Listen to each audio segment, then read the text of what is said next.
a PhD student, you usually get to do a couple lab rotations before fully committing to a lab.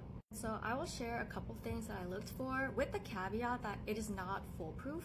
For example, you can have an excellent lab rotation and everything could be going great. The PI has no red flags, but things can kind of still go wrong. But I think by considering these three things, you can kind of minimize the opportunity of things going wrong. The first thing I look out for and consider is how does the advisor give feedback? Like, are they even willing to read the things that you're trying to submit? And if they are, is the feedback that they're giving actually constructive, or are they kind of like mean about it? I'm someone who appreciates feedback, learns from feedback, so I know I need that as a student. And so when looking for an advisor, I want someone who's able to give me constructive feedback that I can learn from. The second thing is related, but not the same.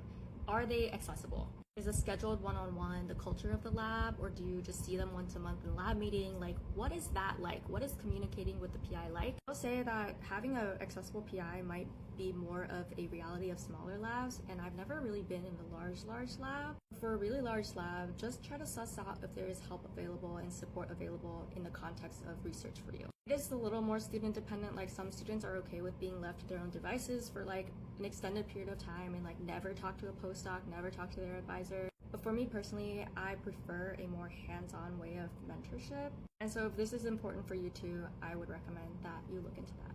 And the last thing I watch out for is how do they treat their students? The way to suss this out is to see if there's any gossip about that PI. Talk to their current students outside of lab and see if you can find any students who graduated from their lab and is willing to talk to you about their experience. For the students who already graduated, they have nothing to lose. They're already out of the lab, so they're actually more likely to be more honest with you about their experience. You can usually talk to other people in the department as well. Sometimes people just hear things. And the more you network in this situation, the more students you talk to, ask for advice about who you're thinking of doing your PhD with, the more insight that you'll have about whether or not this lab is actually the fit for you.